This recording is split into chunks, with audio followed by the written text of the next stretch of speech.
You're listening to the What is Success Show, a podcast that seeks people from all walks of life that ask the question, what does success mean to you and what inspires you? My name's Albert Cenusa. I'm best known for being the founder and owner of State Transport, a business I built from the ground up, now growing and diversifying into all sectors of the supply chain.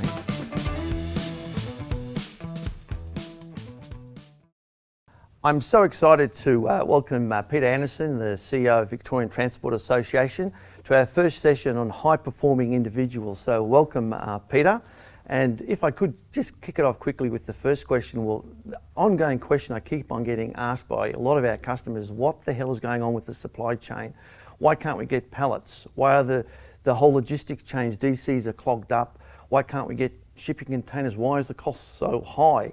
I know it's a big question, but if you could, for our viewers, give a bit of an explanation as to what is going on with our supply chain. Well, before I get into that, Albert, I'd just like to say thank you for the opportunity to be able to sit here and have a nice quiet chat with you about what our industry is all about. You and I have gone back decades in our relationship, and I've seen your business grow through your application and the way you commit yourself to what you do and your customers. So I can only commend you for what you do and how you go about it. Thank you very much, Peter. But to come back to your original question, which is what's going on in our supply chain. Yeah.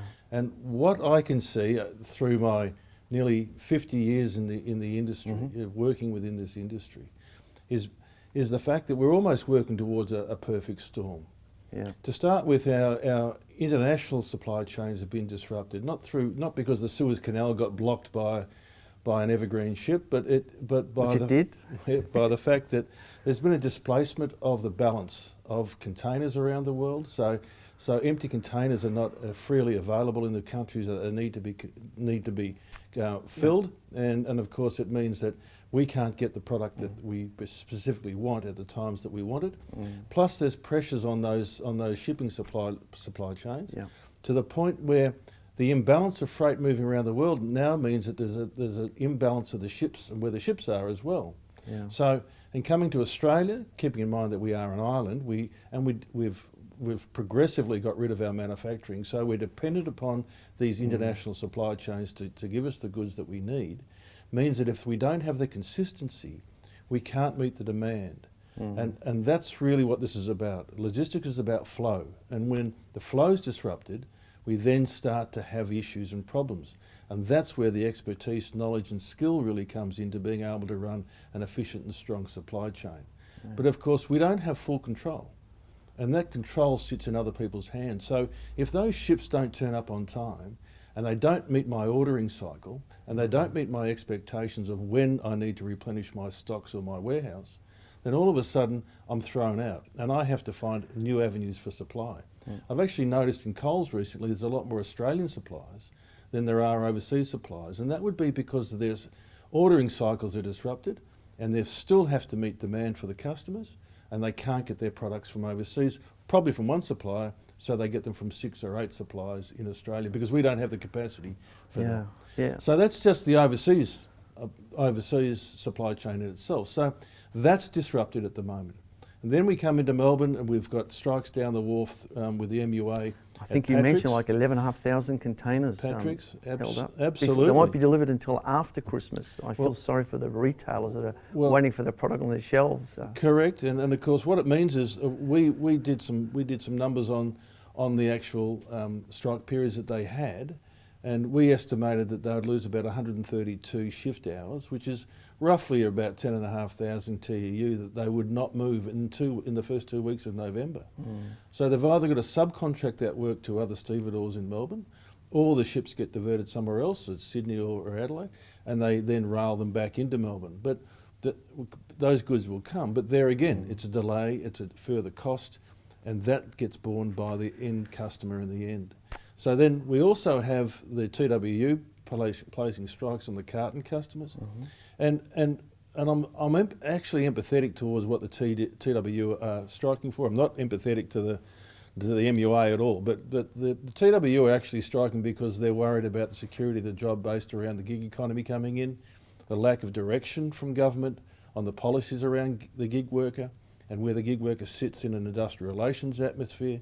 So without that, the person who builds their life and their work around carrier companies such as yours are threatened by the person who may only come in for 1 or 2 cartons for $7.50.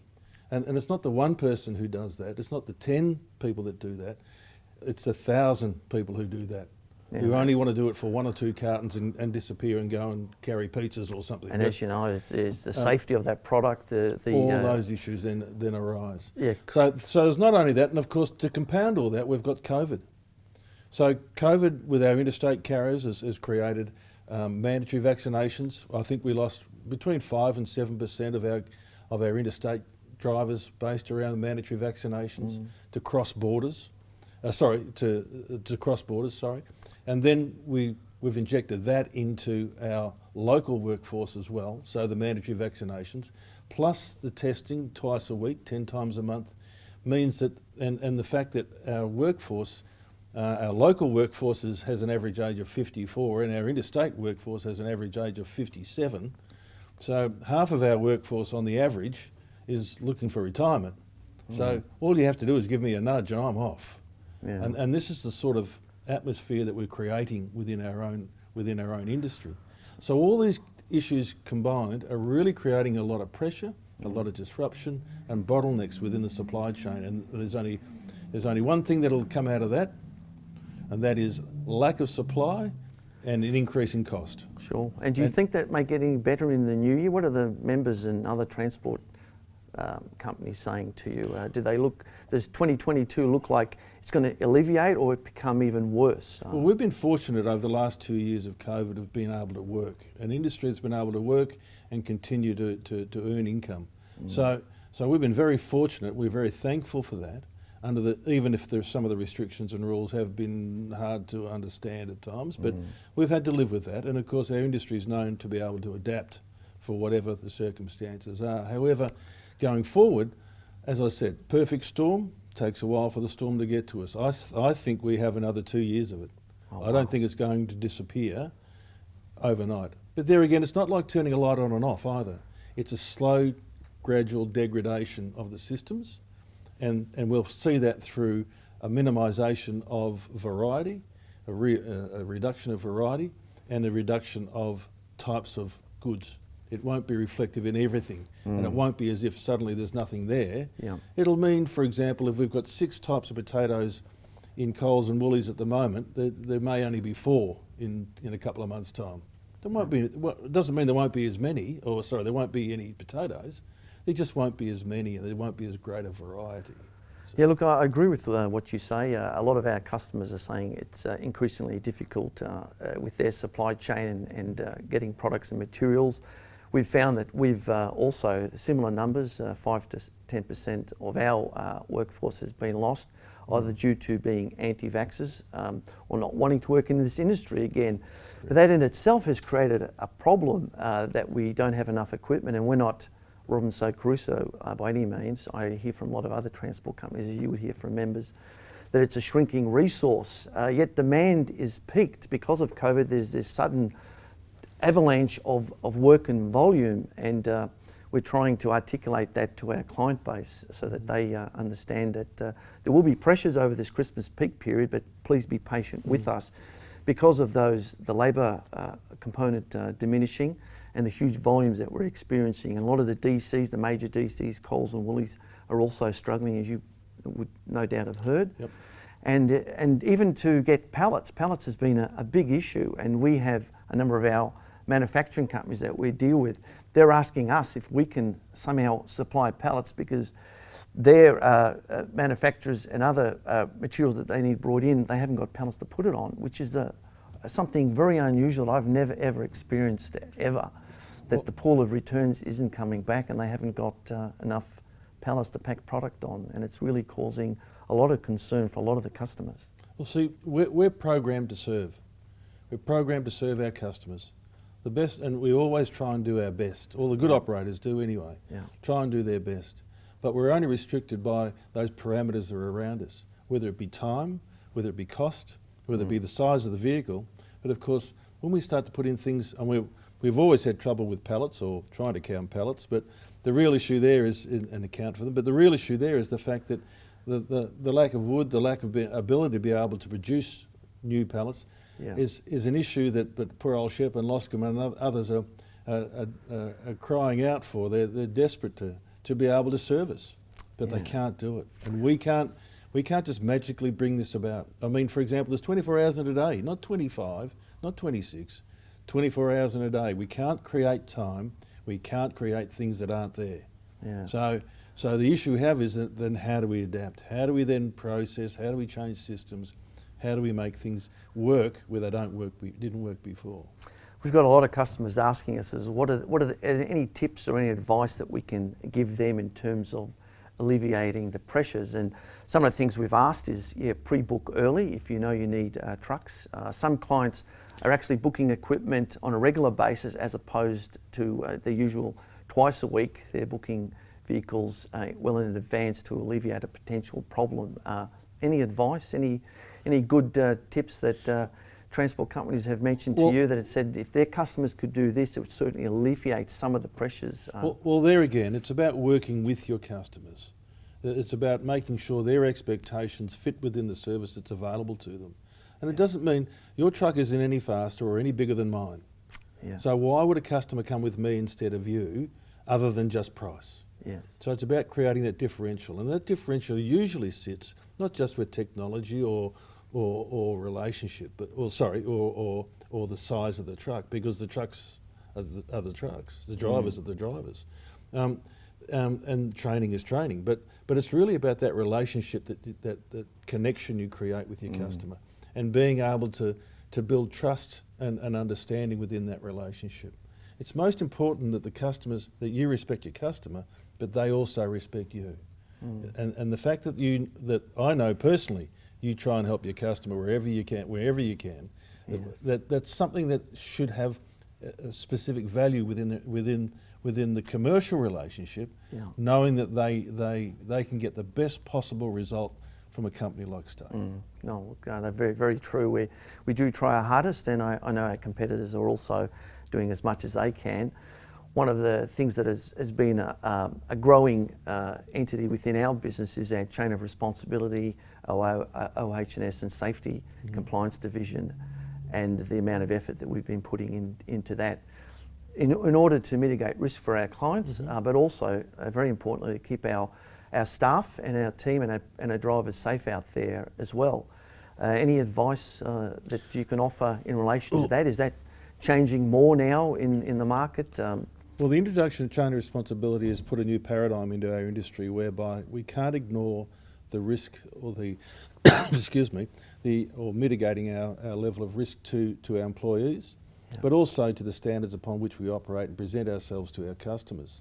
So it's important that those standards have a minimum floor, not an even. There's no such thing as, from my mind, from an even playing field. We create differentials all the time as we go. But the real issue here is we don't want to drop below a minimum standard. And I'm very much for a minimum standard. So chain of responsibility is one of those minimum standards that we've put in as a regulation into the industry, upon which it transcends not just into our business, but into our customers' business.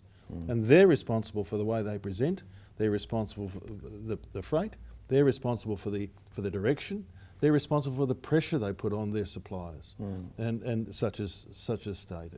And it's important that relationship crosses over that to be able to ensure that you protect each other in that commercial relationship, and to ensure that you don't cross the boundaries of the chain of responsibility. But of course, things like COVID have put new restrictions on us altogether. It's changed the way we've been dealing with each other. It's disrupted the supply chains, as we were talking about before, but it also means that there's a greater awareness of our responsibilities towards each other as individuals.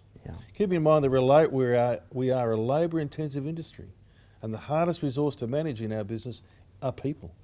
If we can't manage the people, if we can't ensure that people are happy to come to work to do their very best, and we all have different levels of potential, but as long as people are working to their potential, as long as they're trying to do their best, you've got a good business. The rest will continue to flow, continue to follow, and you'll be able to continue to grow and build and service your customers the way they expect. A very good point. And we've been spending a lot of effort training up our staff and actually promoting from within. But earlier we spoke how the VTA is doing some training to bring in individuals into logistic industry. Are you able to touch on that at all? Well, for many years, Albert, I've known that we've had problems with driver shortages. And let me start, I've got on my desk in the office a report from 1996 that was put together by then the National Road Transport Commission, which is now the NTC. And it's a report on a review and recommendations on the heavy vehicle licensing system in Victoria or in Australia. That was 1996 they put that forward for recommendation and reform. Yeah. In 2013, the Transport Industry Council, which is made up of state transport ministers, requested that we review the heavy vehicle licensing system in Australia, upon which the body at the time, Ausroads, put a report together. It took them 5 years to produce a report on the review of the heavy vehicle licensing system in Australia. And as per the 1996 report, nothing happened. So the 96 report, nothing happened. The 2018 report, nothing happened. So the VTA has been pushing very heavily since 2015 to get a review of the heavy vehicle licensing system to include training. So Ausroads have gone out and said, well, hang on a sec, before you do anything, we'll go out and do another 2-year study, which is due to be delivered at the end of 2022. So this is over 30 years the industry has been calling for a reform and change of the heavy vehicle licensing system, not just in Victoria, but in Australia. But we can do something about it here in Victoria. It is a state-based responsibility. And what we need to do is actually drive training into the system. That's nothing to do with licensing. The licence should be the last thing you get in your experience of coming into our industry. And I don't know any industry that creates a professional qualification before you know anything, because the only qualification we get is a driver licence that says, well, okay, you now can operate within our industry and drive a truck because you have a licence. And of course, we don't employ people who've just got their licences because we know they don't know anything. So what we did was we went to the government, we told them that we've got a program that we got from Canada. So in Ontario, Canada, some 12 years ago, a new driver from overseas came in, been there a month, had an accident in his semi-trailer. They found out that he couldn't speak English, he was tired, his truck was unroadworthy, and he hit a school bus and killed 9 children.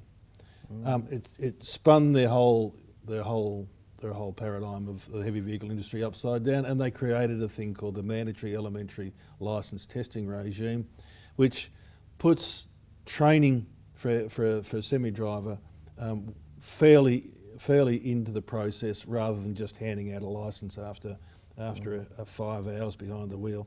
You've actually got to spend 105 hours training before you can drive a truck in Canada, in Ontario, Canada now.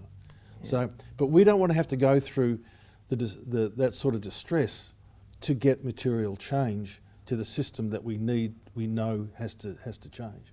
So we've gone about producing this program, modifying it from Canada. We brought it over here and modified it to Australian conditions, 152 units over an 8-day period. And we teach people how to drive a truck and be job ready and acceptable by the industry. So we've placed over the last 3 years, we've placed nearly 120 people into companies in Victoria and who are building careers driving trucks. Peter, we've had a number of our clients ask about EVs, electric vehicles, and also there's Scott Morrison has been on the telly. He's been to Scotland and they're talking about a greener economy and so on. How do you think that's going to influence our industry, the logistics industry, moving forward, and how effective do you think electric vehicles will be here in Australia? Well, it's a given that the climate changes, isn't it? So climate change is a major factor for us all for the future, and something as a business that we must face and integrate into our planning. Electric vehicles, from a contextual position, I don't think have the business case hasn't yet been substantiated. So I'm still yet to understand what the true cost of running an electric vehicle will be in the future, and to what degree it will be integrated into our industry. Electric vehicles are good up to about 6 tonne GVM, and then over that, then we start to struggle with payload and return. So based on the weight of the batteries, etc. So, and the distance they travel. So in your local distribution business, I would think it'd be part of your planning for the future. It would be important to ensure that, for example, that you're able to continue to travel around Melbourne with 70 square kilometres of Melbourne Metro. That, for example, I can see the Melbourne City Council only allowing electric vehicles in at some stage.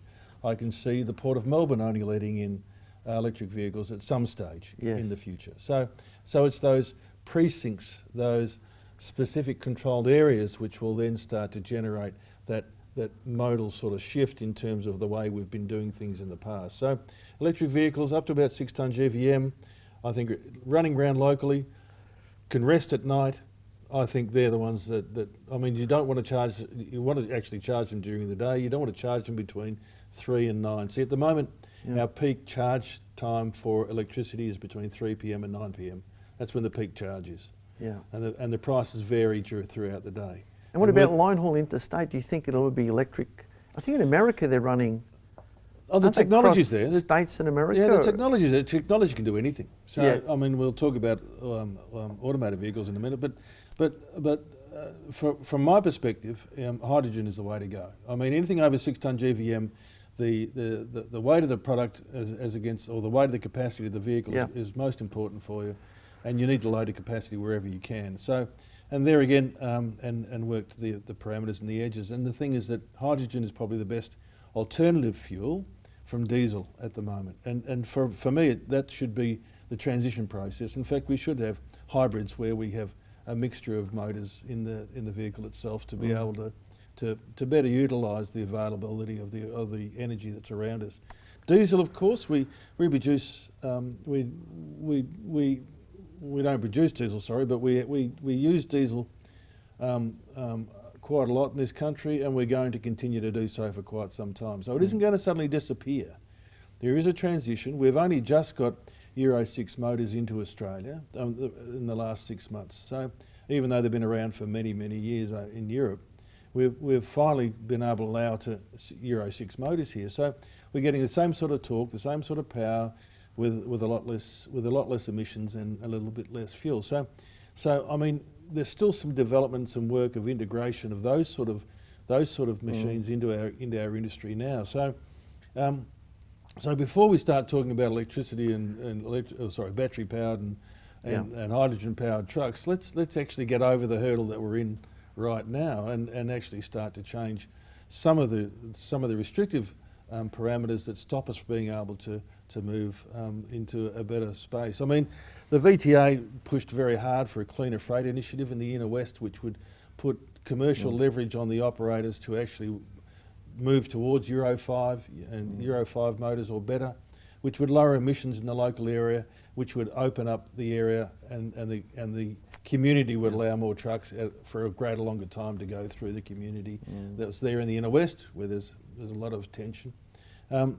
And that was an innovative program that didn't take off because of a number of different factors generated by the bureaucrats. So it was a bit disappointing because we really thought that would help the industry start to transition and get a mindset that the emissions and the noise and the type of trucks being used is an important decision going forward.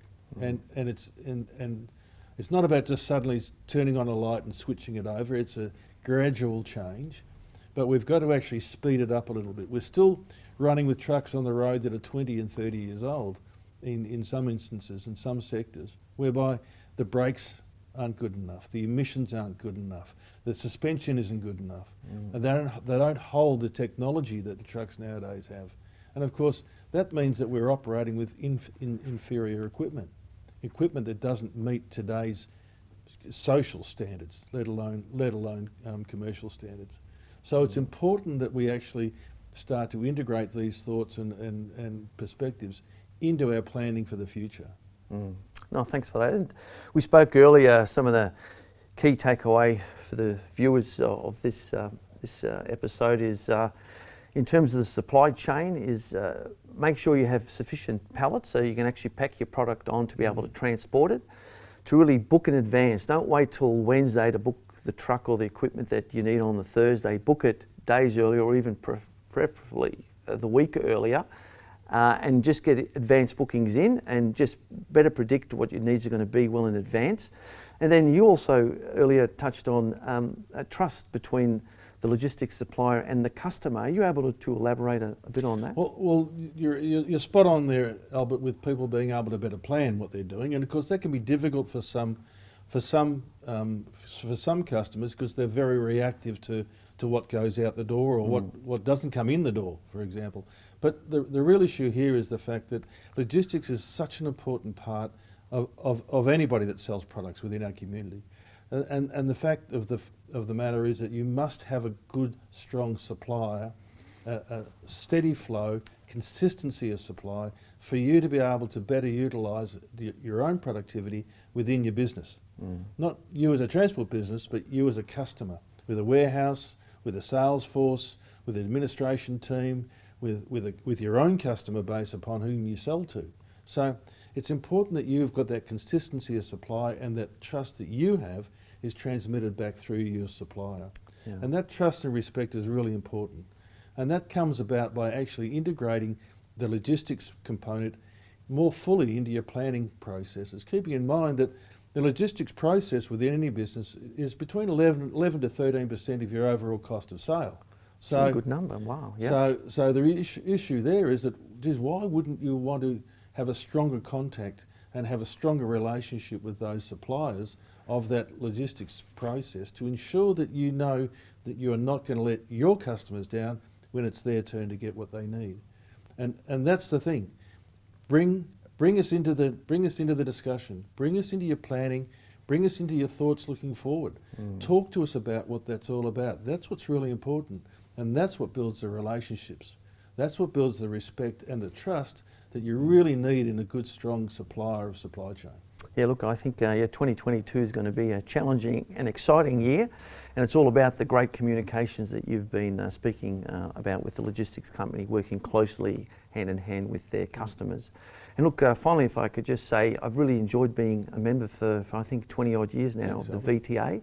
And the VTA has been great support to us, and obviously you've always putting out great advice and stats for the industry to help us benchmark and better plan our business. So thank you very much for this afternoon. Peter, you've been a great guest, our first guest, and I thank you very much for attending. Well, thank you very much for the opportunity to come down and share a few thoughts, and we respect you, of course, as a member, but more than anything, I enjoy your friendship as well. So and likewise, thank you. Thanks, Peter. Thanks very much.